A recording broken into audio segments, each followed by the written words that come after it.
protectors here.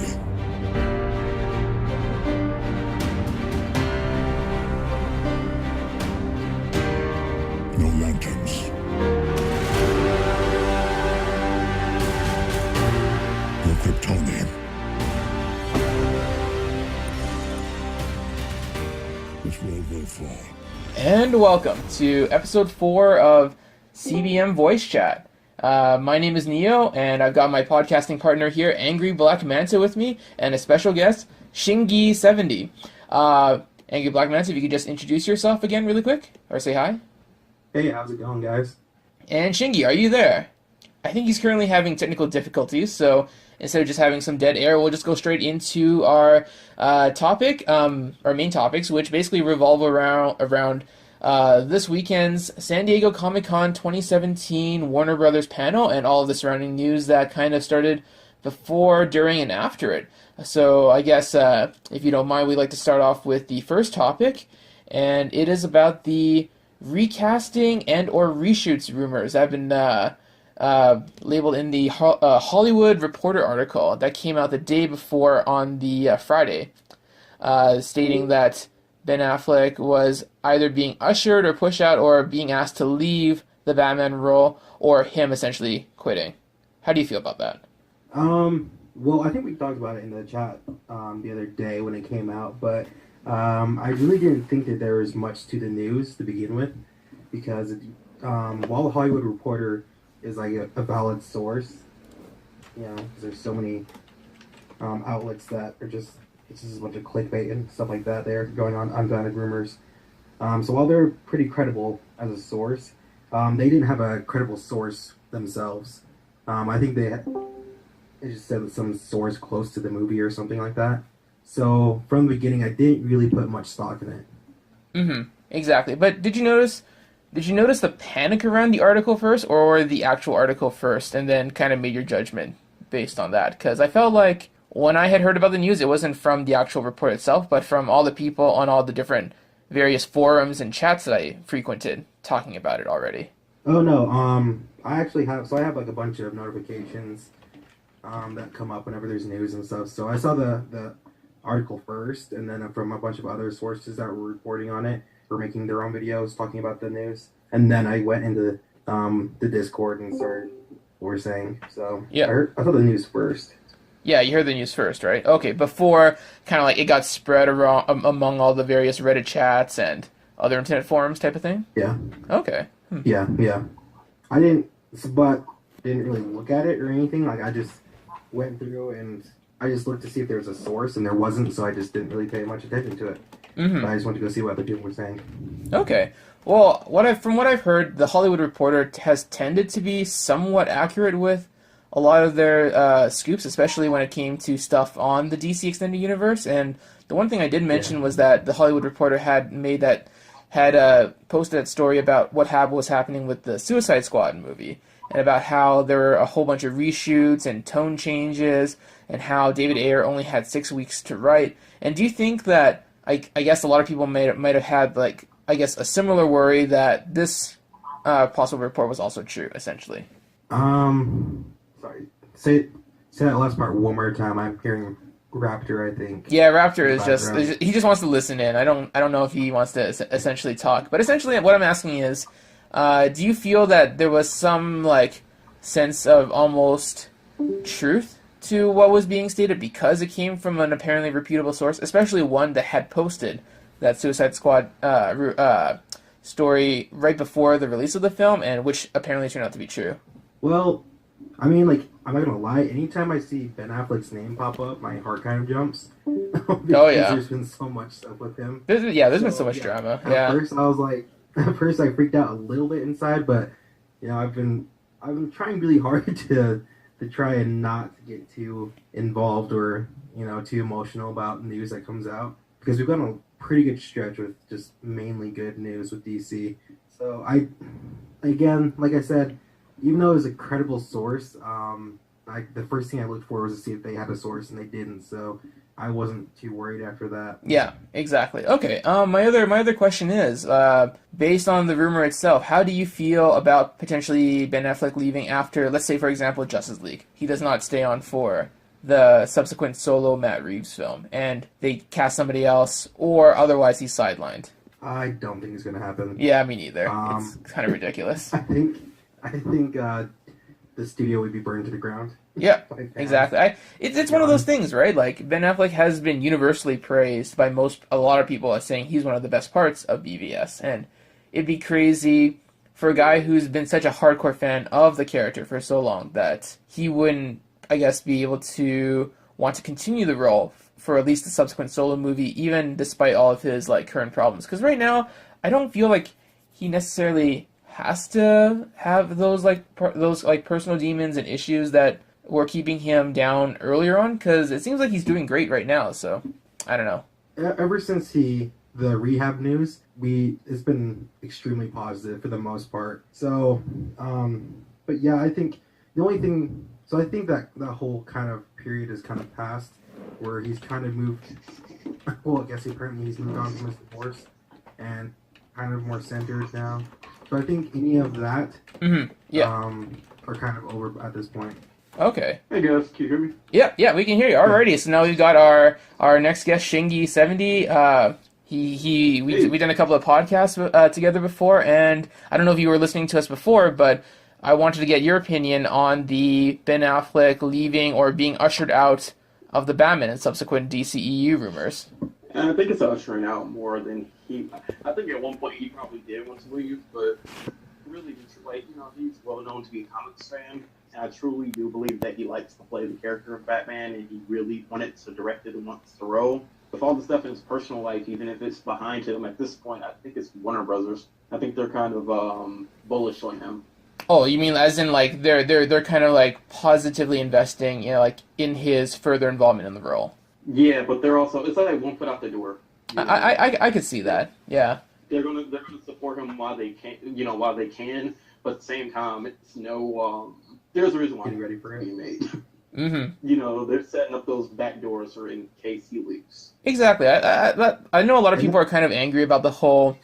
Why did you want to start with an older Batman? Because then he would get replaced, or then they could easily open the door for him being replaced by like a younger Robin partner, or they could recast him with a younger actor type of thing. But I don't know. In my opinion, I feel like if he can do 3 movies like BVS, Justice League, and a solo Batman movie, that's a lot for me, because that's more than any other live action Batman film star already at that point, except for Bale. The best Batman. I feel that he's the best live-action actor who's portrayed Batman. But at the same time, I do think it may have been a mistake to cast Batman as old as they did. Mm-hmm. First, I feel with Iron, okay, I know what they were doing. They went to star power, et cetera, et cetera. But I feel that Marvel's able to get away with it with Tony Stark because at the end of the day, Iron Man is a CG. He's a CG character for the most part. That's another thing too.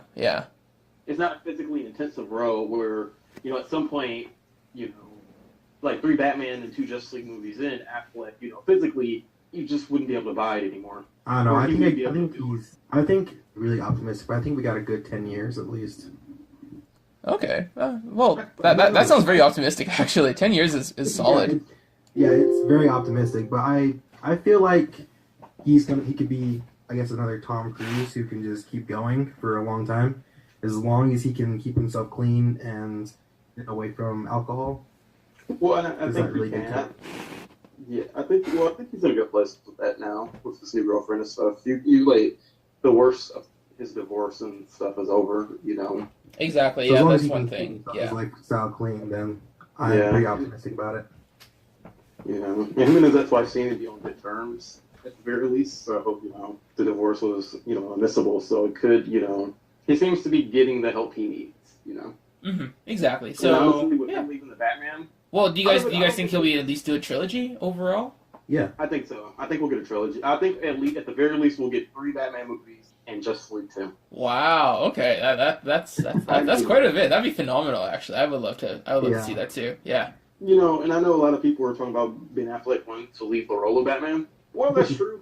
Honestly, at that point that they said he was considering it, I just kind of felt like he was kind of done with Hollywood in general for the bit, he wanted to leave in general because as much as people like to put it all on the role of Batman. Mm-hmm. Let's not, lie. Like, Live by Night flopped, did terribly. The accountant was at least critically panned, And outside of the Batman, it was like all the other projects that led up to the Batman that, kind of took away his Hollywood golden boy status.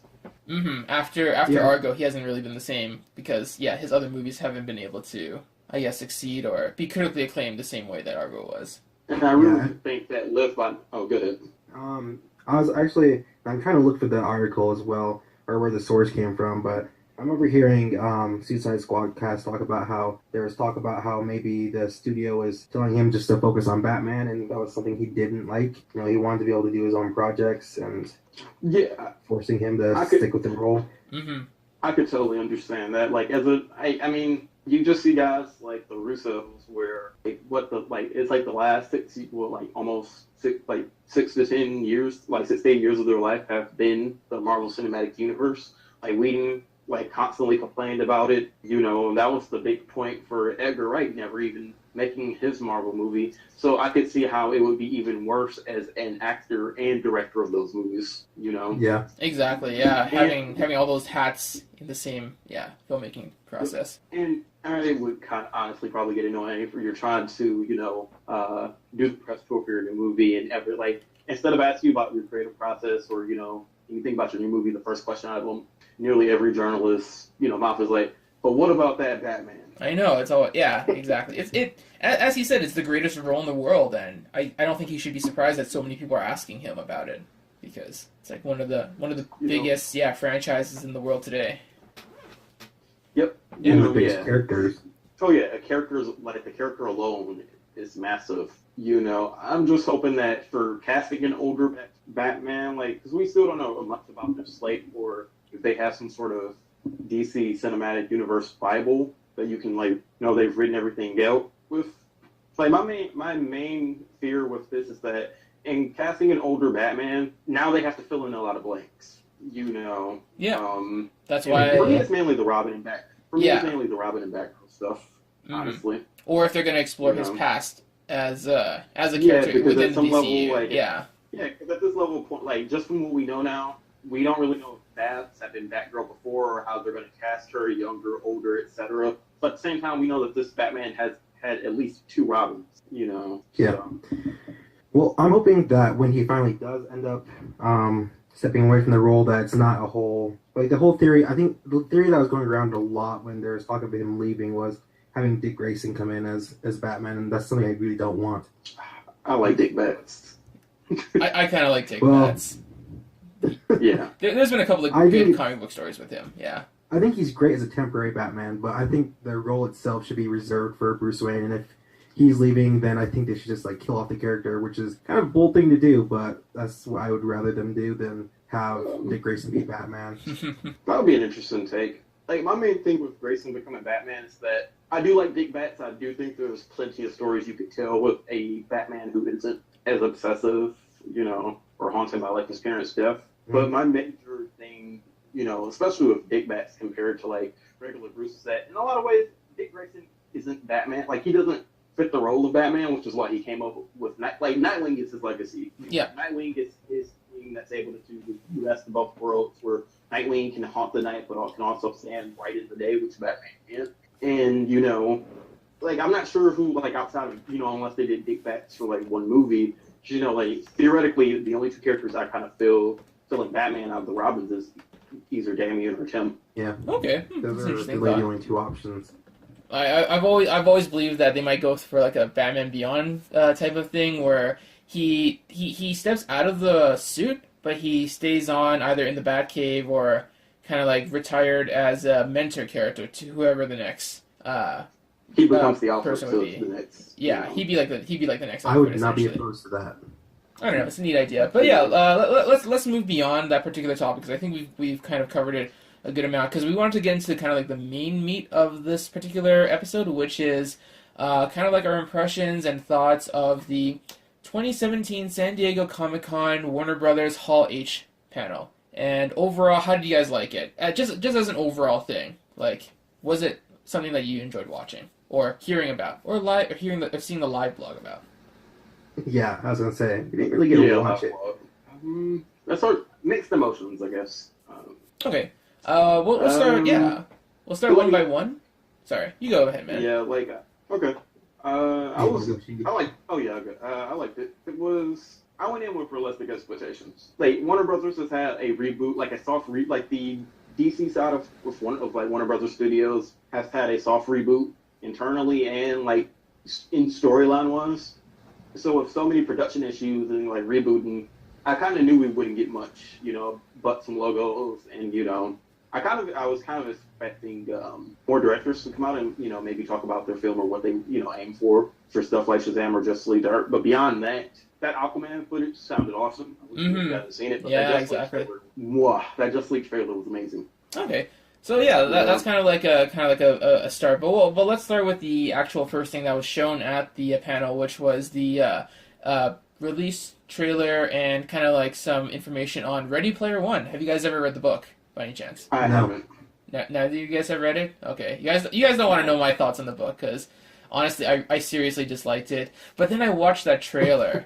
And I was so mesmerized, and it was pretty amazing. How do you guys like the trailer overall for Ready Player One? It looks stunning. It looks like in the same way that like the old Blade Runner movie had like a lot of pop culture references and stuff. It reminded me of that. Mm-hmm. Very stylish, very video gamey, very a lot like Tron Legacy. I haven't read the book, but I've heard mostly bad things about it. But it's Spielberg, and Yeah. even if the movie's not that great, it'll be a visual treat. Exactly. How about you? Yeah. Sorry. Well, I know absolutely movie or I guess the book. I've actually heard nothing but good things about the book, so I'm surprised to hear you guys both saying that you have heard nothing but bad things. But yeah, so I was actually really surprised. The only thing I really knew about the movie was that, of course, Spielberg was doing it, and then Ben Mendenhall and Ty Sheridan were in it, and I think both of them are really good. So I was looking forward to watching it. I was taken completely by surprise and walked by. So Just from the trailer overall, right? really How it looked, cool. and yeah. Yeah, and I think between it's kind of thing looks like a choice between. I guess this year is going to be a choice between Jumanji and Ready Player One for video game type movies, and I think Ready Player One is going to totally nail it. Oh yeah, for sure. Both of them are doing completely different things, and I believe Jumanji's coming out this year at the end, but Ready Player One won't be ready until March of 2018. Oh, it's next year. Okay. Yeah. We were watching on the Discord channel on the DC channel, and I can't remember who said it, but they described it perfectly as like a 12-year-old's fever dream. I can see that. Yeah. Like encapsulates that trailer perfectly. Were there any particular franchises or pop culture moments that you really enjoyed or saw in that trailer that kind of evoked some nostalgia in you? Iron Giant and Freddy Krueger. Iron Giant, yeah. Were the two big ones. Definitely Iron Giant. Do you guys see the Harley Quinn and what could possibly be Deathstroke kind of like earlier on in the trailer, like when he first goes into Oasis? That was pretty interesting too. I didn't see it myself, but I saw a picture of it, and yeah, again, it's like I had no idea that this is gonna be what the movie was about. I guess it reminds me of like a live action Lego movie, and that it's like a hodgepodge of a whole bunch of like different properties. But yeah, exactly. We'll be seeing mostly other WB properties. That's why they had Iron Giant. I believe Freddy Krueger is either. I don't necessarily know if Freddy Krueger is with WB. I know I think it's New Line. New Line, yeah, New Line has close relationships with WB, so that wouldn't be too much of an issue. But yeah, is there any particular like old school WB franchise you would love to see kind of like make an appearance or a cameo, or just apart from like DC characters and maybe like Looney Tunes or? Maybe that would be awesome. Like because it's it's supposed to be like an MMO, right? Yeah, That's what they're planning. I think Looney Tunes would be awesome. That never even occurred to me. Would they like render the Looney Tunes as like realistic? That'd be weird. I know. No yeah, idea. It could either be really cool or really bad. Probably Gremlins for me. Can't think much else as far as like WB though. I think maybe Friday 13th. That's WB. Mm-hmm. Yeah. No. Yeah. Exactly. Yeah. I was thinking Looney Tunes. I was thinking like some of their older like. Well, they have the Matrix, right? So Matrix is like a the Matrix is a Hanna-Barbera, like big thing. Yeah. Like those guys. Got some like really old movies too. You've got Lethal Weapon and Police Academy and Harry Potter. Pretty much all the things from like Lego Movie, right? Alone. Yeah, The Hobbit, maybe. Yeah. Oh, yeah, you can see the Hobbit. Let's get the Daleks in, like they did in Lego Batman. Oh yeah. It Or looks some like it's gonna be- Cybermen. It Throw looks some like it's Cybermen gonna in be there. a visual, like I think it will do. Like it reminds me of Avatar in that, like very, no matter how the quality of the movie, it's just gonna be a movie that people watch just to see what it looks like visually. Mm-hmm. I'm actually like it doesn't, and it's like Spielberg is a very good director because that isn't what I was expecting coming from Spielberg, to be honest. Exactly. No, I mean just the amount of CG and kind of like all that effect work looked incredible, and I kind of love the song choice too because they started off with this really slow remix of Pure Imagination from Willy Wonka and the Chocolate Factory, which is also a WB film. Yeah, I really liked that cover. But the second song, which was it again? It was Rush's Tom Sawyer. I know people are very mixed on Rush. I'm Canadian, so I'm already by default to love them. I wasn't a huge fan of that choice. I like the song itself, but in the trailer, I wasn't a huge fan of it. Mm-hmm. Okay, from there we'll move on to the second film that they were showing at the WB Films panel, which was Blade Runner. Are you guys interested in watching it come October? Kind of. I still haven't watched the original Blade Runner. Yeah, me neither. So, there's been a couple times where I do it up on Amazon, and I'm like, yeah, I'll watch it another day. Yeah, I just barely watched it. I think a couple of months ago for the first time, and it is really different. It's kind of hard to watch in some moments. Like the first half, I really enjoyed, but then the second half kind of lost me. I wouldn't say I got bored. It just I feel Blade didn't Runner is interest one me of as those. much. I feel Blade Runner is one of those movies that, honestly, Blade Runner a lot kind of reminds me of like the Lord of the Rings in the sense that it's like the 4 or 5s of Cyberpunk. But because I do really love Cyberpunk. I love the aesthetic, but I've seen so much other Cyberpunk that it's never really occurred to me to go back and watch Blade Runner, even though that's kind of where a lot of that aesthetic is derived from. Exactly. I was thinking Ghost in the Shell because Ghost in the Shell is heavily inspired by Blade Runner. Akira, Ghost in the Shell. Yeah.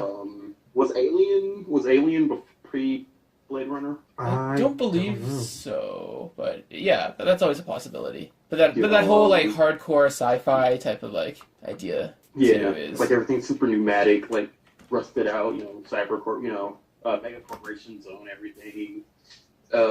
I like that aesthetic, but I don't know this new one.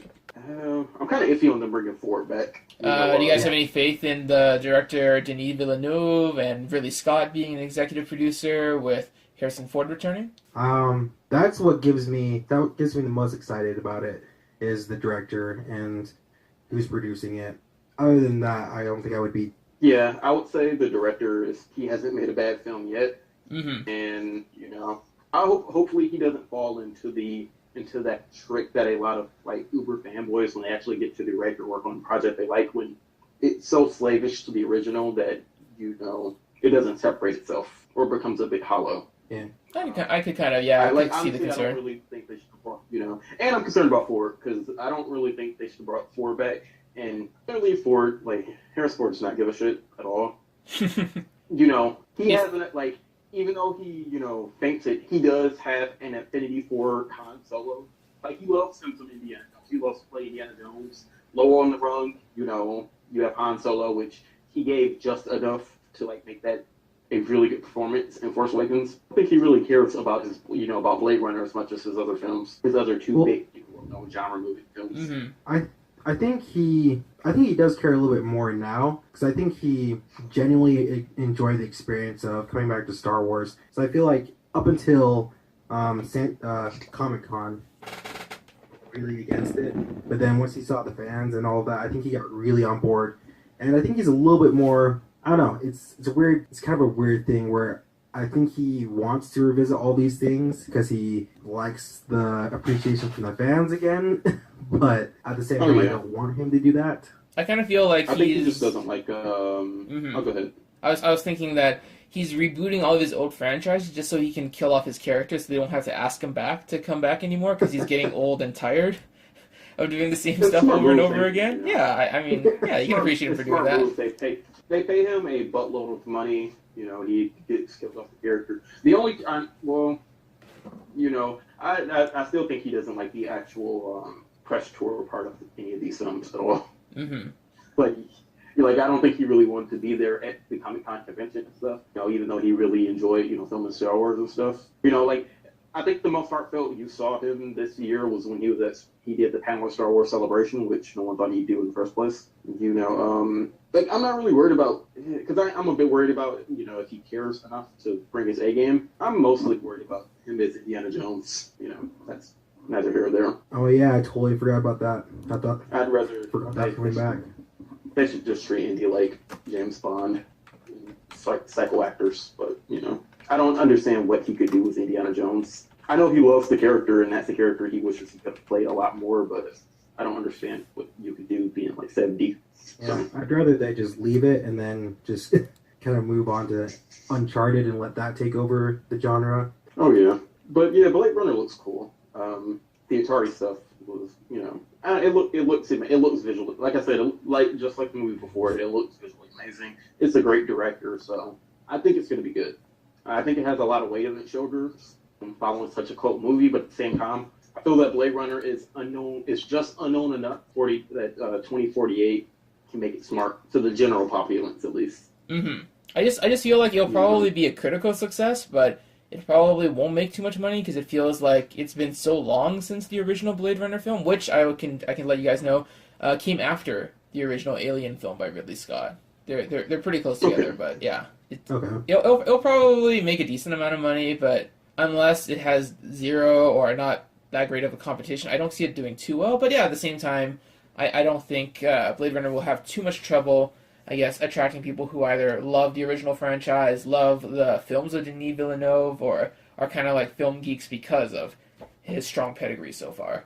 Oh yeah, honestly, see, it's hard. It's about a month. It's about October 6th, so I don't think there'll be much. Like I was thinking about Justice League and the Thor Ragnarok competition, kind of. Yeah. Yeah, Thor Ragnarok is going to be the big competition, but by then that's like 3 or 4 weeks till after, so it's like major money-making period will probably be over anyway. Mm-hmm. Exactly. Okay, so we'll move on from Blade Runner to kind of like an in-between before, or I guess not really in-between, but the other kind of like big DC movie that they were featuring, which was Aquaman. It comes out in December 2018, so it's actually coming out later than Justice League, but they showed that first because I guess it's still kind of like being filmed, in production, getting worked on. How excited are you guys for Aquaman, based on what you've heard or how you feel about the character in general? I've always been a huge fan of Aquaman since I was a kid. I was never exposed to the Super Friends, so I never understood the hate.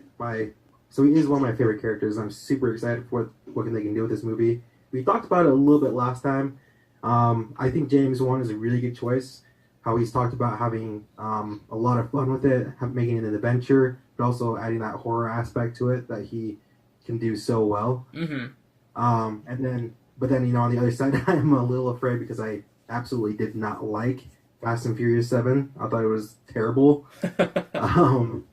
He was able to do with it. So that it's a lot of give and take. But I love the actors that are attached to it with Amber Heard and Yahya Abdul-Mateen, and Patrick Wilson is amazing too. So I feel like he can do something really special with it. I'm more of a newer Aquaman fan. I thought Aquaman was just okay. Like, he's the member of Justice League. I don't like him and Martian Manhunter are the two Justice League members, so I'm like, we could easily replace you guys with those guys. But, But I would say starting with Brightest Day and going up into like the New 52 run by Jeff Johns all the way into like the current like Dan Abnett stuff has totally it's a combination of that and listening to like the Firewater podcast, which like they do like a cut up.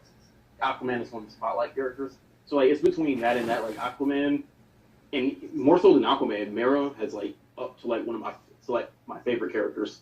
And I've always, and even when I wasn't a big Aquaman fan, I've always thought Black Manta was awesome. Like Black Manta has always been one of my favorite villains. Mm-hmm. Mm-hmm. You've got an AngryBlackManta fan here as well, and I'm a huge fan of the character as well. Like mainly from his role in the Jeff Johns New 52 series, because he's one of those villains that doesn't really take shit, talk shit, or really do anything except what he wants to do. And I don't know, he's just kind of a badass that way.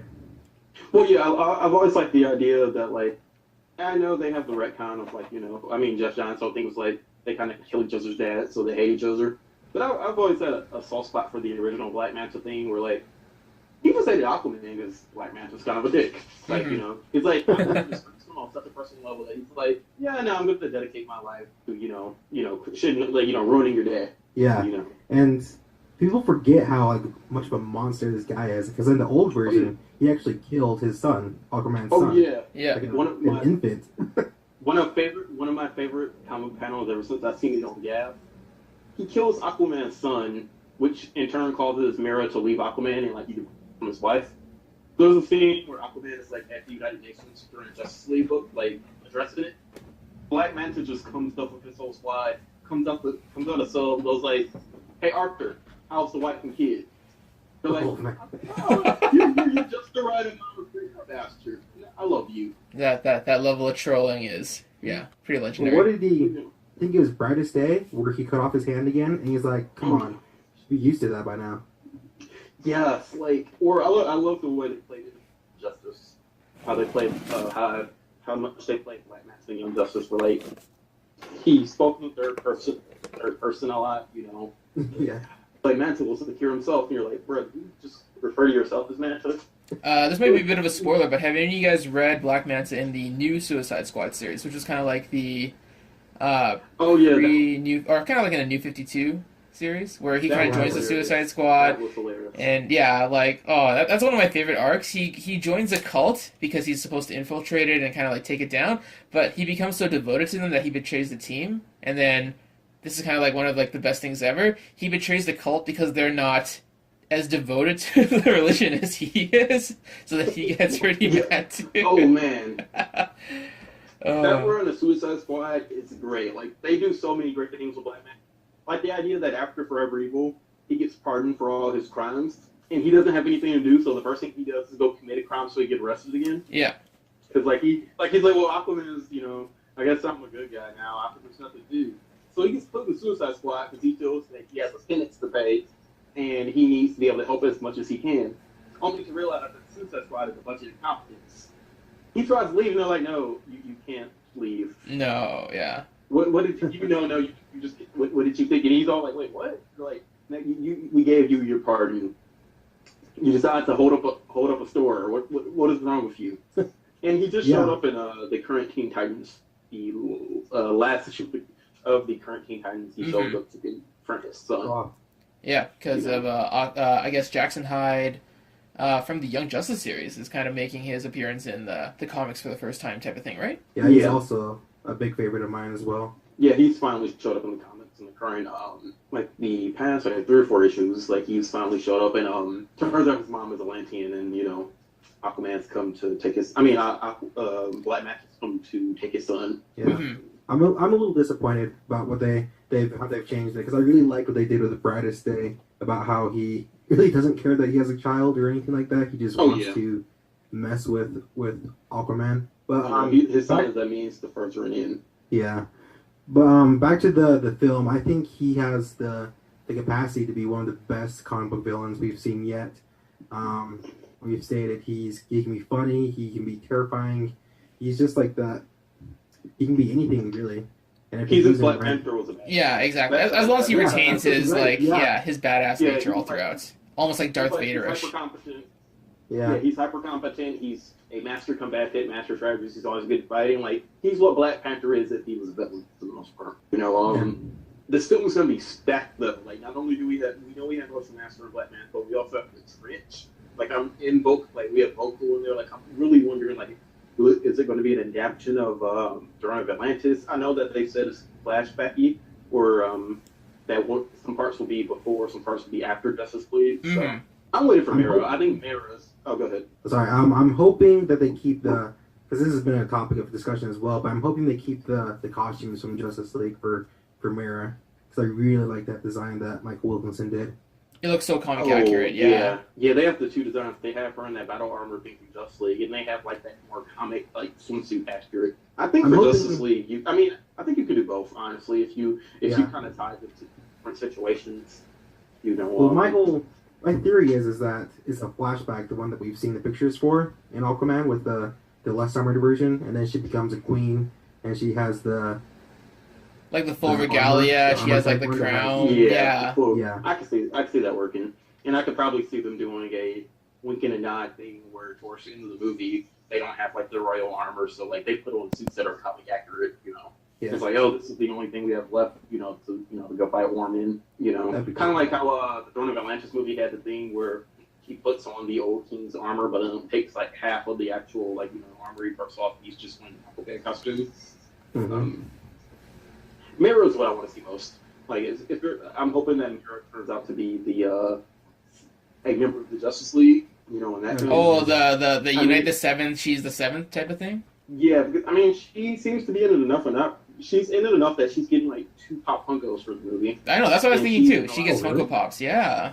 Yeah, like Lex doesn't have a Funko Pop. Yeah, she's getting 2. She's getting a regular Funko Pop, and then she's getting like this special like Hot Topic exclusive one that's like full regalia and it's like glitter stuff. It looks cool. So I'm hoping that she, and she seems powerful enough that why wouldn't you have her in the final conflict, confrontation with Definitely. Steppenwolf? In general, I just feel I want to I like Jason Momoa. I like Black Manta. I feel that she is probably the when it comes to the solo film Aquaman. I think she's going to turn out to be one of the most important characters in it. People love their badass heroes and stuff, and DC has really been DC and Warner Brothers have been really doubling down on A really strong Actually, cast of female superheroes too, right? Because especially after the success of Wonder Woman, that they want to prop up something Yep. that maybe other certain comic book companies haven't been able to do too much as well with their particular range of female characters type of thing. Well, Yeah, when I basically think that. about it, there really isn't a weak female character in the entire DCEU, except for maybe Enchantress a little bit. But I mean, if you think about it, they're all really good Yeah. characters.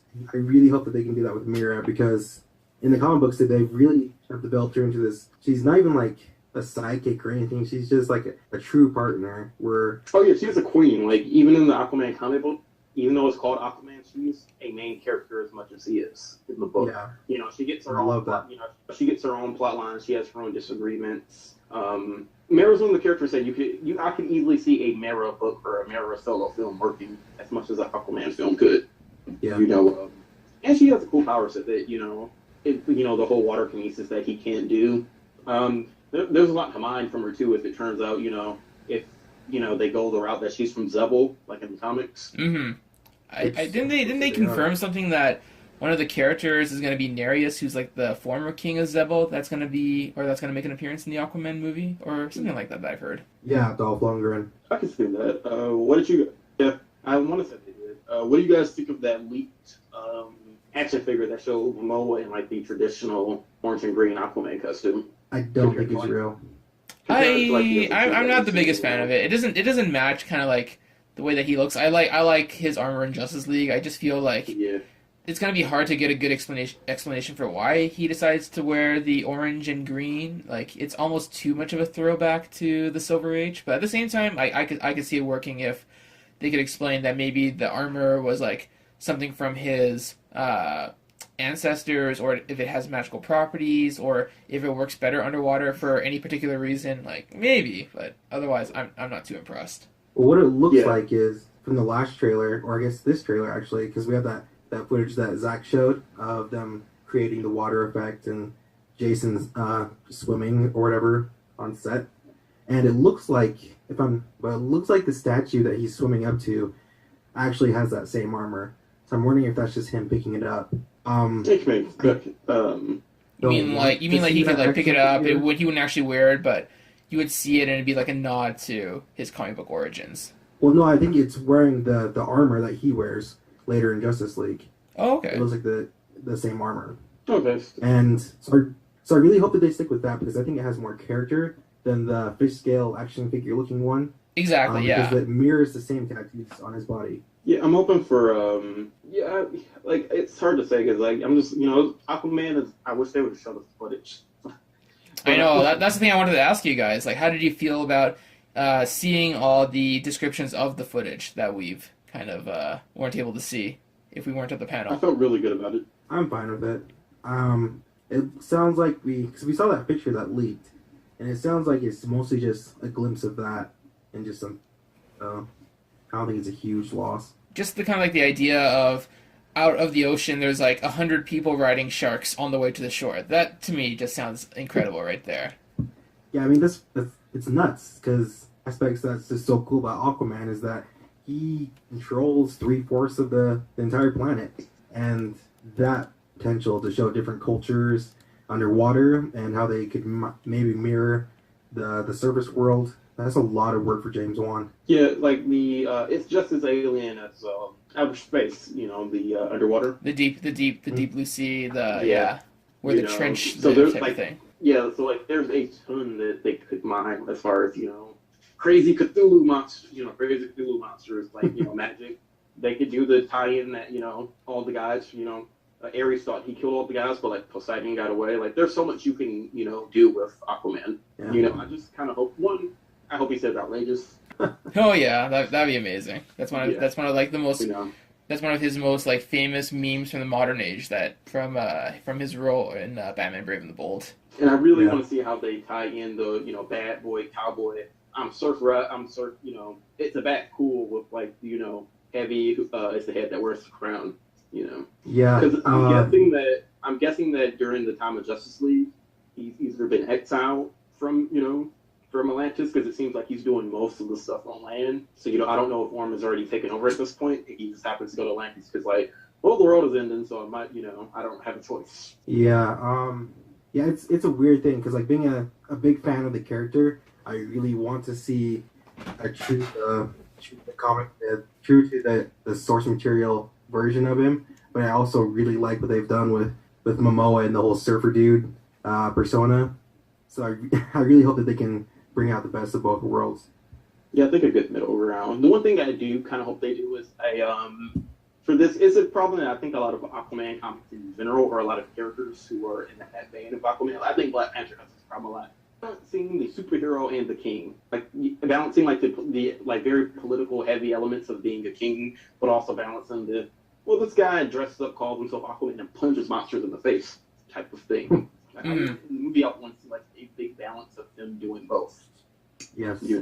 That's pretty solid. All right, so from Aquaman, we'll move on to kind of like the main course and the last thing that they showed at the. Sorry. No, sorry. I was just saying. Here we go. Oh yeah. Oh, From the last part of the Warner Brothers 2017 San Diego Comic-Con panel was the appearance of most of the members of the Justice League, or if I could say technically all of them, the ones who are alive, along with some new footage, a question and answer session, a decrying of rumors that had come up the previous day, and honestly, a pretty hectic, crazy end to the show with the other thing that we're going to talk about after this particular movie, which is the upcoming slate of all the films that were kind of like given logos.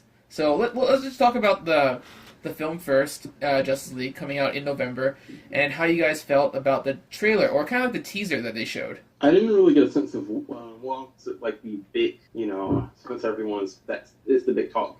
I didn't really get that much sense of Whedon in the trailer. Even the humor didn't feel like Joss Whedon's style. So you're kind of thinking, what does this trailer do different from what we saw in the first trailer when we knew Zack Snyder was directing, type of thing, right? Because I wasn't necessarily thinking about that right away. Yeah. Yeah, I was kind of expecting and I know they're just now doing the reshoot, so those probably aren't done editing and we're able to put in the trailer. But I was kind of trying to look out for stuff that may have been Whedonisms compared to Snyderisms. But the only thing I could go ahead. The only thing I could really think of, but that's not even really, it's not really a Whedonism either, was just that the color was a little bit different. And I think that a lot has to do with Larry Fong not being on the film. Yeah. He went to go do. He did the King Kong movie. Now he's doing Predator. Yeah, and it's very obvious. Like if you have seen King Kong, it's very obvious touch. It's like very the same touch he gave to Man of Steel. And Batman. He didn't do cinematography for Man of Steel though. Oh, he did? No, he didn't. He did Watchmen. Yeah, he did Watchmen. Yeah. Okay. I can just quickly look up. That's one of the cool things, that Man of Steel, BVS, and Justice League all have different cinematographers, with Fabian Wagner from Game of Thrones being the cinematographer for Justice League. Yeah. while it doesn't have that, honestly, I'm glad Larry Fong. A weird thing I never thought I'd say because he is amazing at his job. But I'm glad they went with a different cinematographer for this one. Gives it a and I think like you're like it's like yeah now it seems knowing that they all have three different cinematographers. I think that goes in line with the three different tones of the movie, of all three movies. Like, the cinematography in this one reminds me a bit of like, a couple of the scenes in Wonder Woman, and it's something about the cinematography here where, like, it's not Avengers level where, very bright, but at the same time, it looks like you're watching, something lighter. Almost like it pops up from the pages of a comic book. Like, it still has kind of like that kind of like almost like darkish, realistic look, but then the colors pop out. That it almost seems unrealistic. Yeah. What's the thing? Widescreen comics. It looks like you can pause almost every panel, not panel, but every keep pausing a trailer and you'll get like one or two page splash pages. And you're just like, this is like really good looking. And that is Zack Snyder. Exactly. At the same time, you can kind of still see the influences of previous films in it. Like, a lot of the Open Day stuff or stuff with The Flash reminds me a lot of his work with Man of Steel. But if you look at a lot of the stuff with the Batcave featuring the Batman, that takes a lot from how he portrayed the nighttime scenes in Batman v Superman. I can see that, yeah. It's and even the Wonder Woman's... Oh, go ahead. I was going to say, it's kind of like different locations have kind of like a different look. As in, like, almost each character is taking a different niche from the DC universe and kind of mashing it all together, right? So there's different styles clashing and all kind of like somehow meshes together, which is kind of neat because you got like a retired, older, grouchier billionaire compared to a Amazon warrior from thousands of years ago compared to a young upstart who's able to run really fast and kind of has this cool blue electricity following him around, and it's just so crazy. Exactly. Yeah, exactly. Like the Wonder Woman stuff with saving the at the beginning of the trailer and the stuff with the mascara. I was like, man, that looks like Patty Jenkins. Like, it looks like ripped from, like, he studied what she did and tried his best to emulate it. Yeah. He did a really good job, I'm going to, I'm going to come out right now and say it, just so we can get past it. Okay. I'm not a fan of the first 30 seconds. Like, every time I rewatch it now, I skip that part. With the kind of like the bank robbery or some sort of like, Yeah. Not that it's bad or anything, because it's really cool, but it's just so irrelevant from the rest of the trailer, and it just makes it. Oh yeah, you can tell that was edited in to double down on the success of Wonder Woman. Yeah, kind of show her first and foremost and everything. Oh yeah, I absolutely agree with that. Because that's probably nothing but like I'm assuming that at the beginning of the movie they do like a small montage thing showing like Batman beating up some guys, and then Wonder Woman doing her thing before they connect to go like, we have to get a team together. Yeah. So yeah, just to get it out of the way, it's just kind of like a pre-teaser. It's like there's two of them in a row. I just didn't like that. Well, the trailer itself is 4 minutes long, right? So it's a little bit longer than what we usually get from. Well, wasn't it about the same length as the Batman v Superman Comic-Con trailer? Yeah, I believe so. Yeah. Without the 30 seconds, because the whole thing is like 4 minutes and 1 second. So it's about, 3 minutes and 30 seconds, so it's about the same length. Yeah, I have the trailer going in the background right now. I just have it on constant rewatch on my end, too. Like, part of me is doing that because I just heard that apparently the Thor Ragnarok trailer overpaced it, but even then I don't care too much, but it's just so cool to watch over and over again. We'll save that for maybe near the end of the show, because I do want to ask you guys, speaking of how you felt about the first 30 seconds. Do you guys have a least favorite part of the trailer? Apart from, I guess, what you just said. My least favorite part of the trailer. I'll start with mine. I'm not a fan of Cyborg's one line. I feel like, I know they're trying to go for kind of like a robotic tone, but it just sounds so unnatural, and it's so off-putting compared to how he sounded from the first trailer when he definitely had a little bit more emotion, but maybe not as much. So I'm still kind of iffy on how he's kind of portrayed. But at the same time, I do feel like there's going to be a bit of a character arc for Cyborg. Yeah. So you never know. Yeah, I would say Cyborg is probably, out of all the characters in the movie, he's the most unknown quantity. I mean, because, at the end of the day, Flash, the Flash, even though this is kind of a different take on it, we know Wonder Woman, Aquaman, and Cyborg are like the two big unknowns on how they'll be portrayed, especially Cyborg, since he's still mostly, as far as, older fans, known as a Titan. I feel he has the most room to grow. That's kind of why I was disappointed why his solo movie doesn't seem to be on the docket. Yeah, we'll talk about that later too, but I'm a little bit disappointed by that as well. Yeah. I have a theory that, like you said, we're going to see a character arc, and I think that at some point in the movie, either his dad is going to die or something's going to really jolt him out of the finale out again, make him more human. Because I think at the beginning, like the first half of the movie, we're going to see him very robotic, like we saw with that one line that he did in the trailer. And then there's going to be that point where he comes back to Victor Stone as a person again. I think the CG in his design looks a lot better than that first trailer. Oh yeah. Oh yeah, definitely. Like, well, there's those. A lot better. It's constantly Well, there's improving. like that. There's two shots where they really like stayed on him, and it was like kind of like they were saying, "Yeah, say something bad about the CGI now," because like there's like these really long shots of him. My least favorite part of the trailer. Let me get my trolling away. Yeah. Obviously, Superman was not a beacon of hope. We're gonna go there, eh? Oh, Okay. come on. Oh. Yeah, nah. Okay. No. Please explain yourself. I'll just address the complaints here. For anyone who's listening who didn't think Superman was a beacon of hope, first of all, he saved a lot of people, especially in Man of Steel. Yep. In Batman v Superman, he's clearly still a beacon of hope, but we're looking at it from his point of view. So we're looking at the doubts that he has in the world. And even when he's saving people in that montage, like there's a whole montage of saving people, but it sort of has the air that, why is he saving people? Because it's about the doubters, and it's about, Lex's way to get to him. And just like the weight of the world is on his shoulders. But if you look at the rest of the film and even the end of the film, it's pretty clear that he's a beacon of hope. If he wasn't a beacon of hope, people wouldn't like spray paint S's on him, on the roofs to try to get him to save them. Yeah. And even if you don't think Superman's a beacon of hope, you guys complain so much about the DC movies and Batman v Superman and how they need to course correct the reboot so we get to Superman there. This is a soft reboot. So just take it as it is. If you didn't think Superman was a beacon of hope, well, do like Marvel did with the Incredible Hulk. They paid it lip service and kind of ignored it. So just take it like that. So we can get to the tone that you guys desperately want. Damn. Yeah. Nice. Well, I thought at first you were saying you were against it, but Oh no, yeah, nah. No, there's a lot of complainers. If you're ever on the NeoGaf chat right now, AngryBlackManta, that's pretty much all they talk about, and it's kind of. ugh. Uh, Well, I mean, Yeah, all they yeah. do is look at the end of the movie. Look at the end of the movie. I know. And he's obviously Yeah. beacon of hope. I mean, there you go. Yeah. And he's obviously talking. Bruce is obviously talking about himself.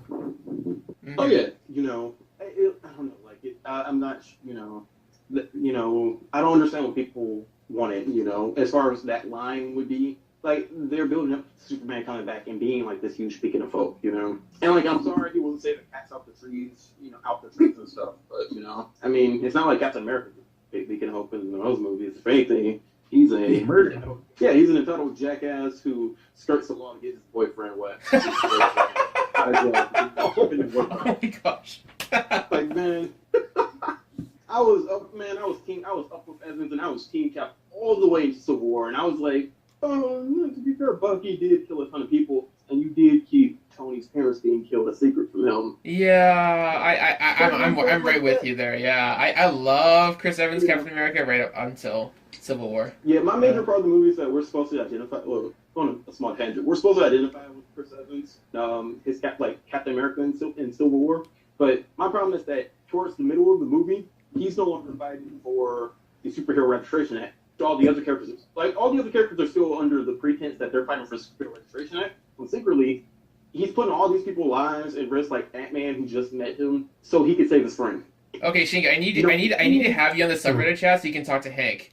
And Hank is probably like he spends hours and days just ranting about how much he hates Civil War and how hypocritical and all this. Like we should just do a whole podcast on that. Yeah. Oh man, that'd be amazing. I like the movie, but it was like that was my main beef with it. Where I'm like, well, dude, like, because even if with the super soldiers and stuff, and I get it, like the super soldiers are there. Tony even said that okay, if the super soldiers are there, come in and we'll take care of this together.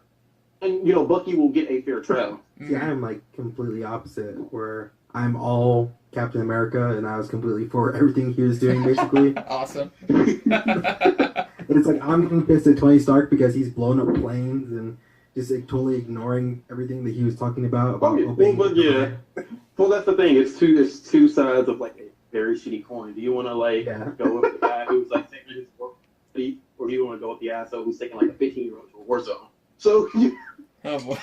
Yeah. I picked Team I picked Team Thor. Like they had a whole big conversation about he's just a kid, he can't use her powers and stuff. He's like, I'll take it even younger for potential war zone.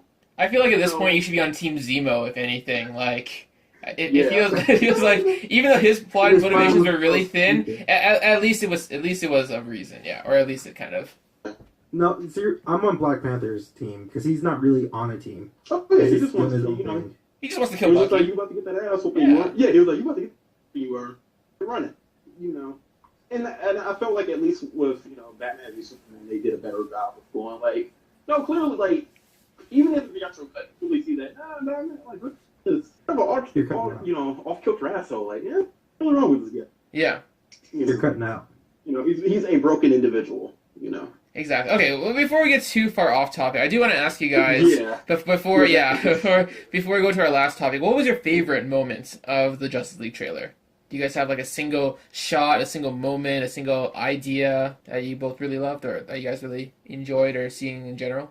I really liked Alfred's line about that sardonic Alfred's line about the penguin. Well, no, you have to worry about or one's worries were going to penguins. Yeah, I really like that line. I like the line of Godot saying we work together as a team. Yeah.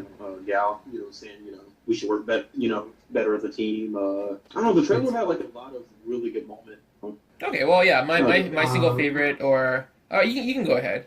No, go ahead. You. Okay, I was gonna say that my favorite moment was hearing Syrian Hines, who plays Steppenwolf, actually get to speak, and you get to hear that kind of like that voice, that kind of like timbre, that kind of threatening overtones of he's coming to wreck some shit down, right? Yeah, like that kind of like bass that really resonates when he's saying stuff like no protectors, no Kryptonians, no lanterns, and you're just you're not only in awe of that voice, you're in awe of what he's essentially referencing. You get that sense of history where you're like, oh, he's mini a planet. Yeah. You really get that. He's like, well, they just made it really easy for me. There's like you get the sense that he's killed Green Lantern. Well, possibly, yeah. I could imagine the armies of Apocalypse waging a war and maybe killing Green Lanterns, or we don't know what the Green Lanterns are currently in this universe, but. Yeah. There is a movie announced apparently. So, did you have a favorite part, Black Manta? So I'm gonna cheat a little bit, but it's that whole sequence of talking about how what we just talked about, Superman being a beacon of hope and inspiring people, and not only do you get to see him beating the crap out of a parademon just with his bare hands, because that was a question I had was how is he gonna be able to go toe to toe without like superpowers or super strength? Yeah. Without the suit. Yeah, without a suit like without like the suit he fought Superman in. Yeah, but it's nice to see that he's able to still pick them apart with his bare hands. But yeah, that whole sequence, and then you hear the Man of Steel theme start to come in as well, and every time I get to that part, I just get chills.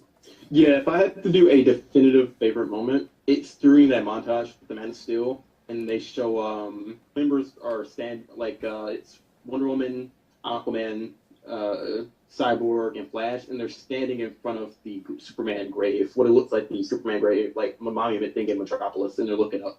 It like the thumbnail, right, of the actual trailer. That single screenshot is pretty epic. Yeah. Yeah, that single screenshot just screams to me like, all I need is for Batman, zip down, Superman to fly down, and like, there we go, we got the movie. Like, I feel that can be the moment, like. That moment from Avengers where like the first Avengers movie where like the camera pans around on like the Chitauri whatever screen and stuff.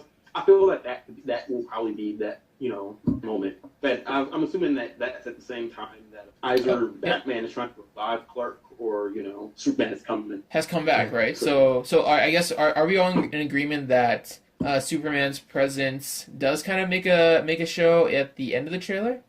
Or do you guys think it's somebody else? That's Green Lantern, man. Green Lantern? Cool. Okay. What? Obviously, yeah, Superman. I don't understand how people are saying it's Green Lantern. Like, I do not see that at all. There's like that little bit of red. Yeah, on the bottom. Like you notice it at first, first watch too. See, it's a little bit of red because in this universe, Guy Gardner, Red Lantern ring and the Green Lantern ring like he did in the comics. So actually, it's Christmas Green Lantern. I would love Guy Gardner in the DCEU. He's actually probably my favorite Green Lantern, and it'd be amazing just to have that kind of like personality and attitude in a serious film or like in a comic book film. I kind of want him and Jessica together, him being the mentor and her being like the rookie. I feel like they have out of all the Green Lanterns, they have the most personality. That's from the current Rebirth comics, right? The Green Lanterns run by Sam Humphries. Yeah. I read that one in trade, so I haven't gone up to that part yet. I'm an old school guy. I like Hal and John and Kyle, especially Hal though. He's my guy. And I've never been a Kyle fan, to be honest. I haven't read much with him. I think the only thing I've really read with him was Morrison's JLA. Hal was my guy. What?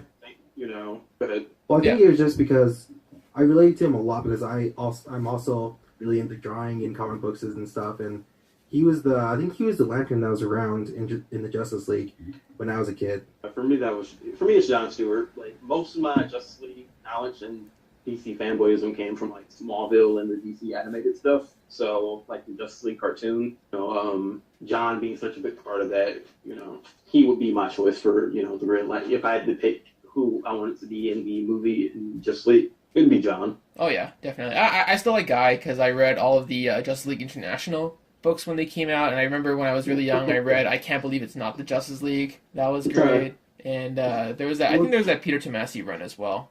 But it's interesting to see his character over the years because he started out as like this really ugly, just like stupid guy. Yeah. And now he's really become kind of one of the more passionate, loyal members of the Green Lantern Corps. Yeah, exactly. Like there's some growth. He's like he's a lovable jerk. Okay, so that was us talking about the Justice League trailer. Now we'll get on to something that could probably take even more discussion, and that is the upcoming slate of DC films. I'm going to read to you guys the 8 logos that they showed in order, because that, I think, kind of gives you a clue or maybe an idea of where they're focusing each of their production on, because we already know that the first one coming up is Shazam. Second logo was the Batman. The third logo apparently was Suicide Squad 2. The fourth one was Justice League Dark. The fifth logo was the Flash, but then it transforms or apparently makes a sign and changes into Flashpoint. Green Lantern Corps was the sixth. Batgirl, and finally Wonder Woman 2. Quick question: which of those 8 movies are you most excited for? I just have to say, still the Batman, and then I wasn't too excited for Flashpoint at the beginning. I was actually really bummed. But then I saw Jeffrey Dean Morgan's tweet about him and Lauren Cohen. Did you guys see that? Oh yeah, I did. Yeah, he liked the fan art of It was like it was him. It was a picture of him or Lauren Cohen whispering to him at the Walking Dead panel, and it said, "What's that? Flashpoint?"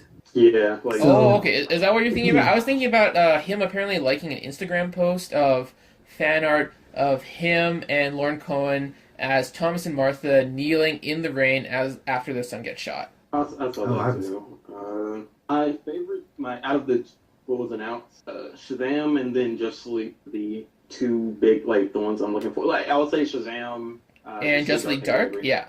Okay. Yeah, my least favorite was Flashpoint, to be honest. I just wanted a regular Flash movie. I know. Well.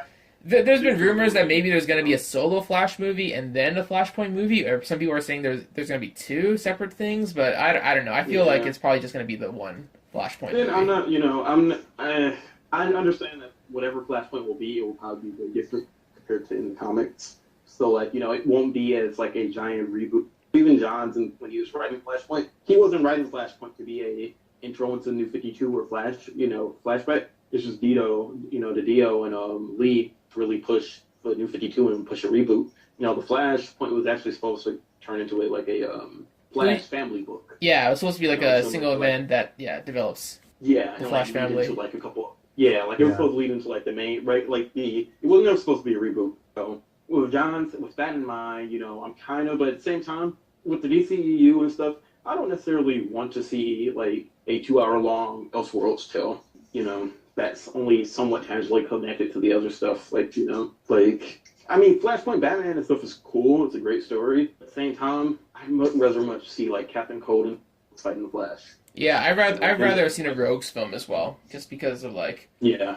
that kind of richness. And I guess if you were like me growing up with the Jeff Johns, Wally West run, or maybe even like some of the older stuff too. Yep, because I feel like even like the show has I remember a big problem that they said because they're going through like 2 directors and like 2 scripts, and they said like the big problem was trying to differentiate it, like make it different from the show.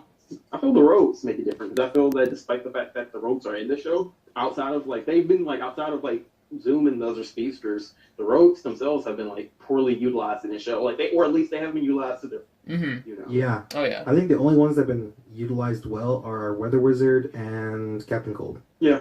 Yeah. Yep. Yeah. Was in Heatwave. Heatwave too. He gets a lot of characterization as well. Yeah. But yeah, Yeah. like you like a Rogues War movie, like in the New 52, they had the Flash just fighting the Rogues, and then like Gorilla City attacks, and so they have to set aside their differences and protect the city. Do that, or do like the that one story. What is that one story from the? Have you guys read the Rebirth run of Flash? Yeah, with Josh Williamson and various artists. Yeah. Yep. The arc I've seen they just finished with the Rogues coming back, the Rogues Revenge. You do something similar to that, where he's like, Oh, they all kind of like work together yeah. and like set up a plan to take out the Flash and get away once and for all type of thing, right? Yeah, like one final score. But yeah, that's those are the 2 I'm looking forward to. And finding out that the Flash ended up being Flashpoint really deflated my hype for it. Yeah. I think you already took my favorite. My favorite was gonna be, or my favorite of the 8 that were chosen was probably Justice League Dark. I kind of love the idea that a comic book movie is gonna go into the more mystical, like magic side of things, and when you've got potential for characters like Constantine, Zatanna, Deadman, Etrigan, and like so many others like within that world, it's such a cool idea to potentially see magic. And even though we kind of saw a little bit of it with Enchantress and Suicide Squad, I don't necessarily think that was one of the negative points of the movie itself, because some of those effects look pretty cool, and it would be nice to see them in a movie where the scale and the scope of that world is surrounded deep into magic. I'm actually surprised that Justice League Dark isn't further along on the list. I mean, because we have seen magic in the DC universe. That we've seen Enchantress, El Diablo, and like the whole Wonder Woman movie was had very magical elements in it. I'm just curious because like I feel that kind of tone that they set up for Suicide Squad, that very grungy tone, like grungy music, like Hot Topic tone. I feel that you could easily attribute that tone to Justice League Dark, and then make Suicide Squad 2 a more military, Ostrander type of movie. For me, Justice League Dark, it really depends on the roster. I'm surprised they're keeping the name Justice League Dark. Wasn't that the name of the New 52 title for a long time? And apparently it did really well. Yeah. Yeah. Oh, it was. Yeah, it was. I'm actually surprised they haven't brought it back yet, or Well, they can't call it Dark Universe anymore because certain other companies have taken that name. Yeah, I think Heaven Sent was a good view, Yeah, or take Shadowpact. Shadowpact would be a great choice, but I don't think many people remember that book because that was like Bill Willingham. It only lasted like 20 or 30 some issues, and yeah, that was great though. But yeah, there's a lot you could do. Like you just take that Justice League in general, like the 3 big parts of the run, like the Milligan run, the Milligan issues, the Lemire issues, and the DeMatteis issues. They're all like, even though it's all the same run, they have very different, way it takes on, magic, like the Milligan stuff was just weird, like very abstract and weird. The Lemire stuff was a lot more superhero-ish in nature, and then like the DeMatteis run was almost in the middle, Mm-hmm. So like for me, I think Zatanna is the big thing. Like it really depends on who they get as Zatanna. Yeah. Exactly. Like I think she's got like potential breakout, star material. But yeah, any other movies that you are looking forward to? Green Lantern Corps is probably the next one. I've thought about a lot because I started in on the Rebirth Green Lanterns, and even though I don't want those 2, because I know it's going to be Hal and John this time. It's apparently supposed to be Hal and John. It's Well, that rumored was to be like a rumor. buddy cop comedy, and Yeah, so I hope. I think we could. Oh, go ahead. I was gonna say that Well, I the think- rumor that David Goyer was gonna write it was kind of worrisome to me. Yeah, Yeah. that's why I'm kind of like not as hyped up for it as I could possibly Well, I be. was wondering, like, even with Hal and John, I was wondering, like, maybe they replaced John with Jessica or one of the two with Jessica, because, I mean, she's been very prominent in, like, she's in the intro for the new DC Cinematic intro, in that 3D kind of image that they showed at the panel. I think she was, like, the visible entrant on that as well. I feel like it would be probably one of the biggest mistakes that they could make is if they put any of the new lanterns in and didn't go with some of the original ones. Yeah, well, Of people who know the old ones to people who know the new ones is so much bigger. I feel like hardly anyone besides Ants us. knows who. Yeah, who knows who Jessica and Simon are. Well, I think that might be a bit of the appeal, though, of having a relatively,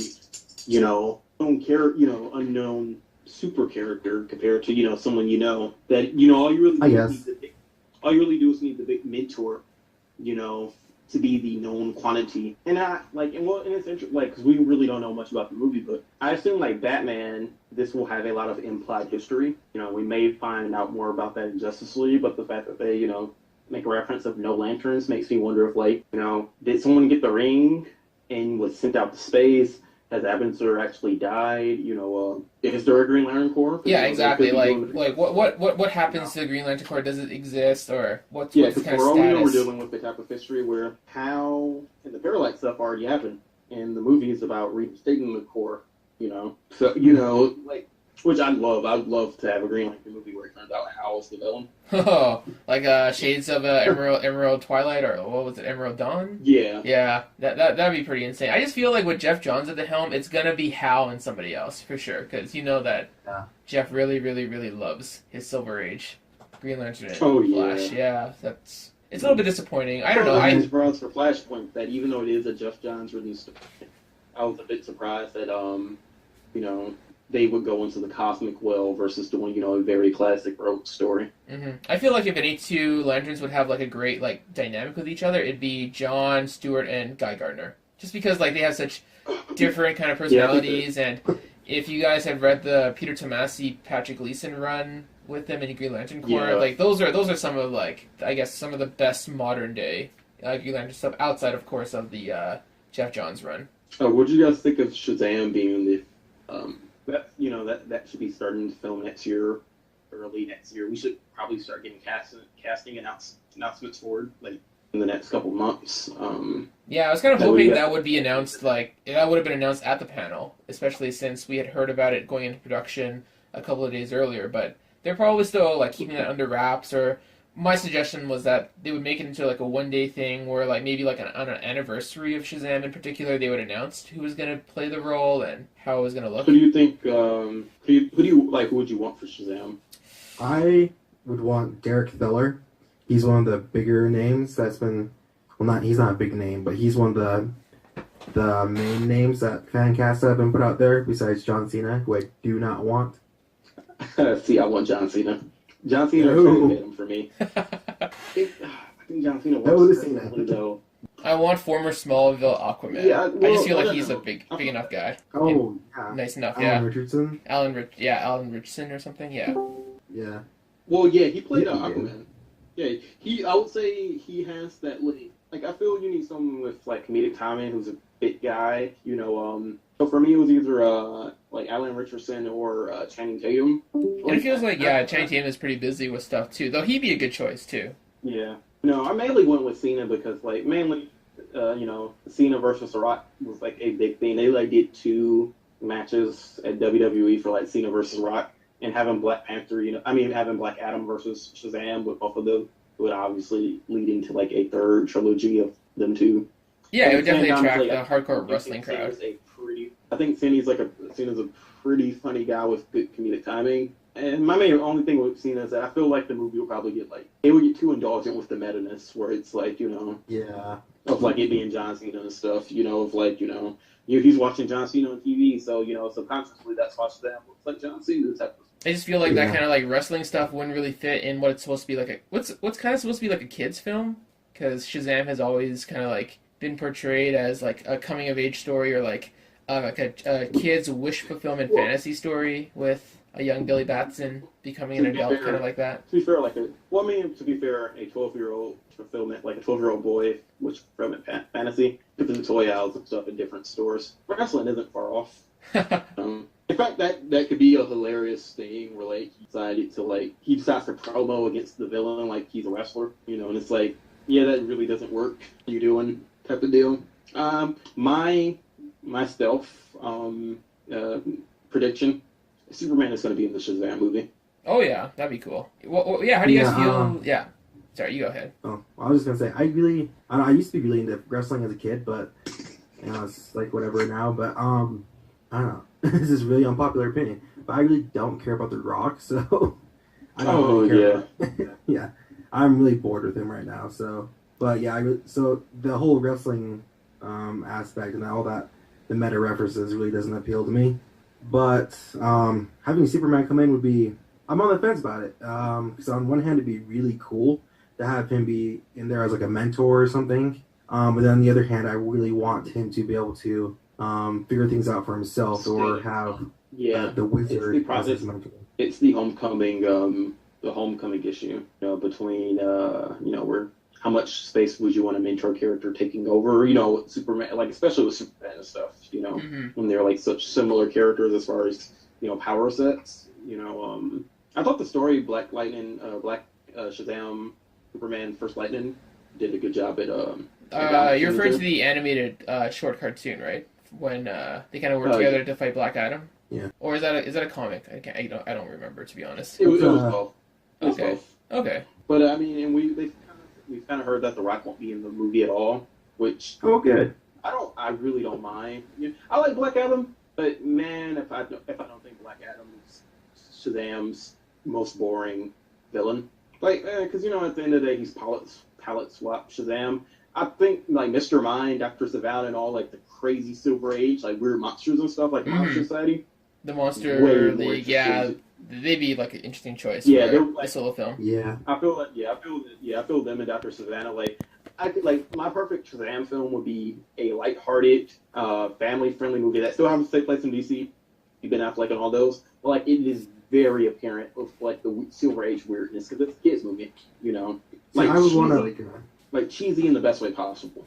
I'd want like a kind of Incredibles feel to it. Yeah, I can see that. I like that old style to it, but really fun, but also has a lot of mystery and intrigue to it. Yeah, and I think for a lot of it for me, it's that like when I watch Man of Steel, I totally see some Superman comics in it when I watch it. When I watch Suicide Squad, I totally see the New 52 Suicide Squad visually. When I watch Batman v Superman, I see The Dark Knight Returns, but very tonally. I would love to see in Justice League. I see like Bronze's Justice League comics. Like I would love to see like a very throwback Silver Age movie. And maybe have like if they do a Superman cameo or thing, kind of keep it towards the end. Like maybe Superman at the end does hey Shazam, we're looking for new members of the Justice League type of deal.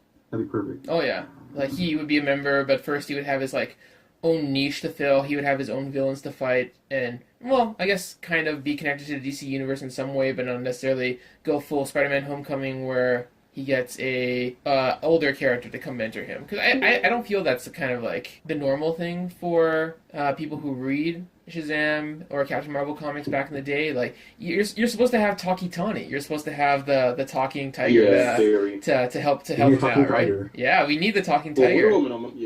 Wonder Woman almost had a talking tiger. That could have been Talkie Tawny. That could have been like a cameo from him back in the day. Yeah, you need like his friends, his orphan cripple friends, like from the New 52 run, yeah, with Freddie, Mary, and a whole bunch of those kids. Like I don't know, like Shazam. It's going to be interesting how they do because it's also a New Line film that gives them a bit of leeway, but like will be connected to the DCEU. Like I feel like there was a good point there where we weren't sure if it was going to be a part of this universe or not, but this sort of officially confirms it. Yeah, exactly. Okay.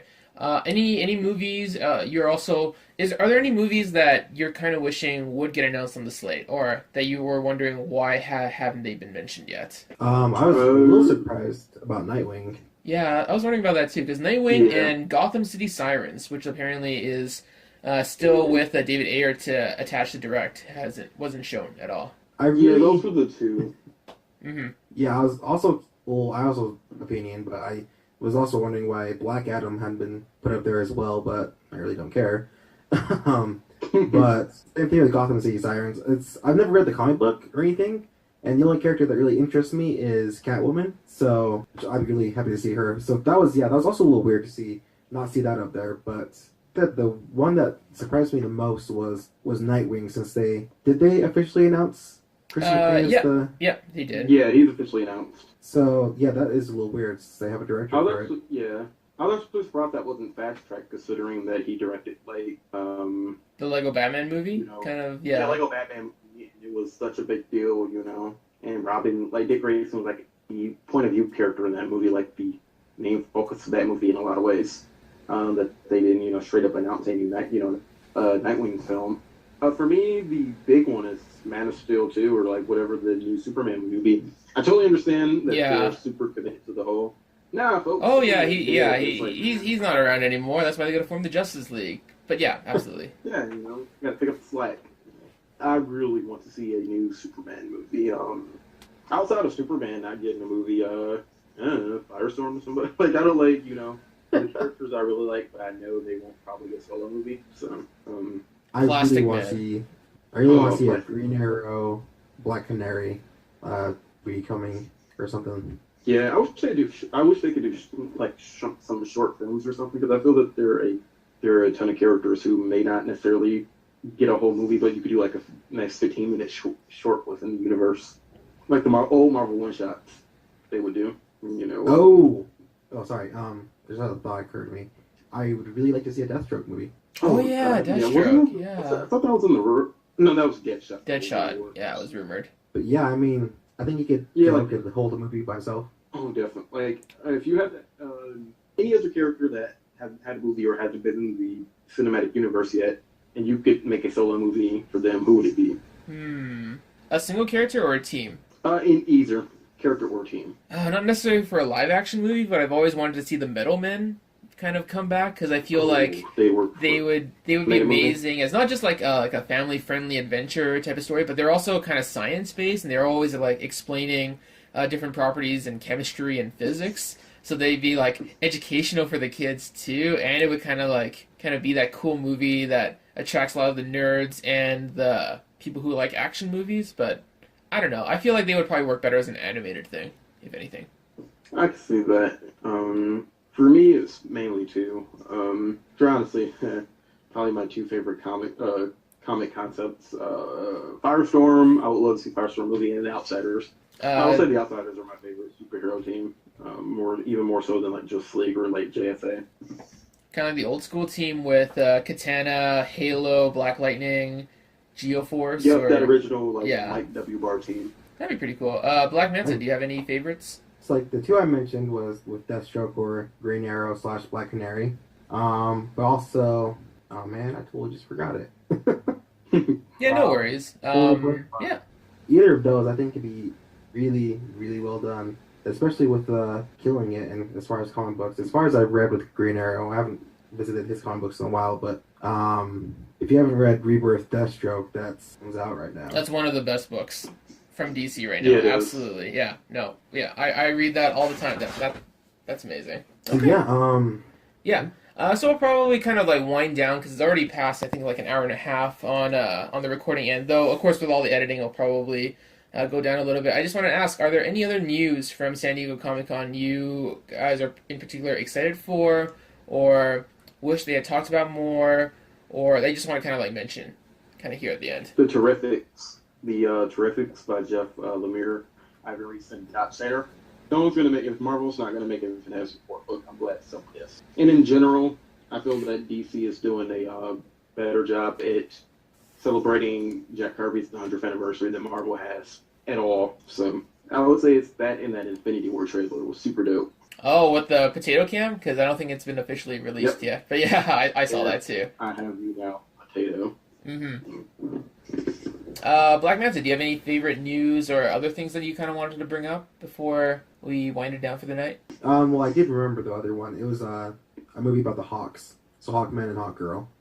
Two of my favorite characters. That'd be Mhm. awesome. But anyways, yeah, I wish we could have seen some actual Infinity War footage because if anything drives me nuts is seeing.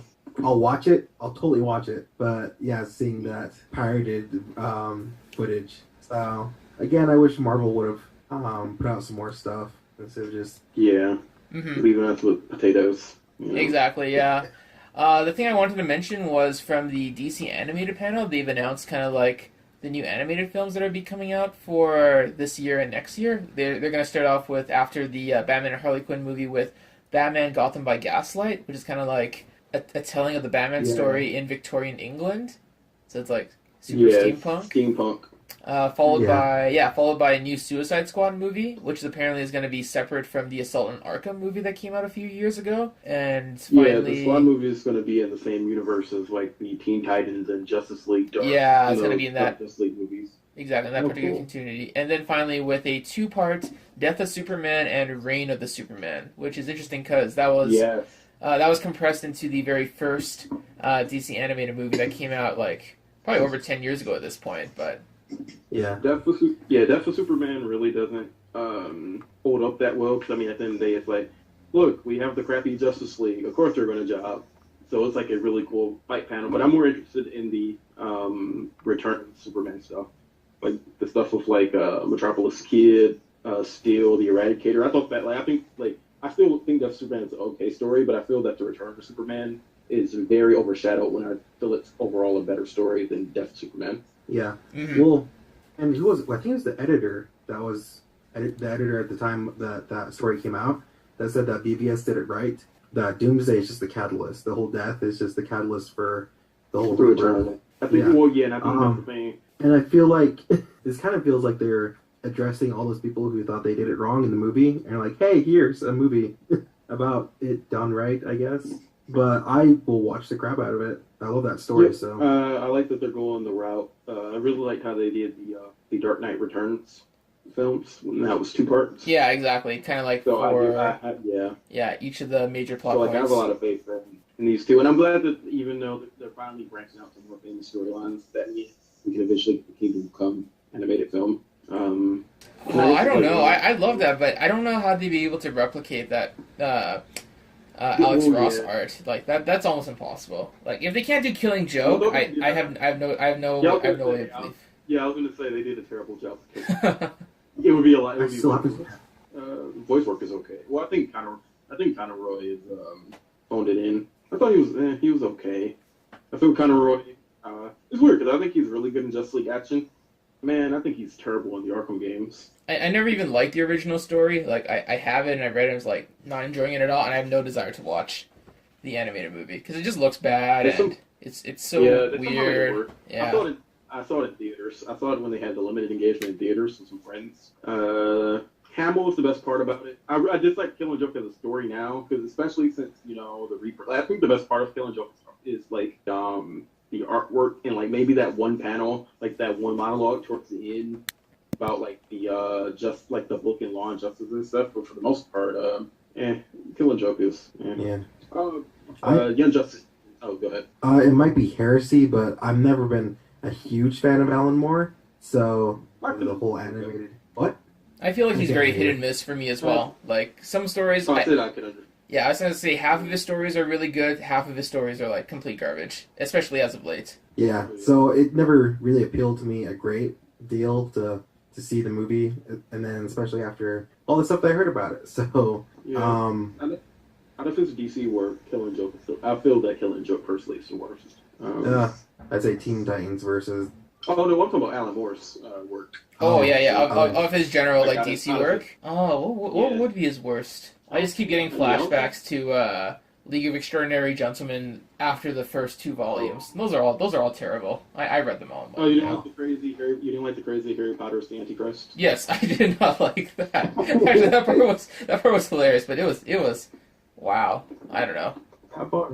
I guess Justice League, Young Justice season 3, 26 episodes, 22 or 26 episodes, I believe, within that limit. But another time skip. All the characters are older, and the focus is now on the third generation of heroes. And isn't that part of the streaming service that they've yet to kind of like formally announce or like Quantify. figure out what they're doing? Yeah, with it.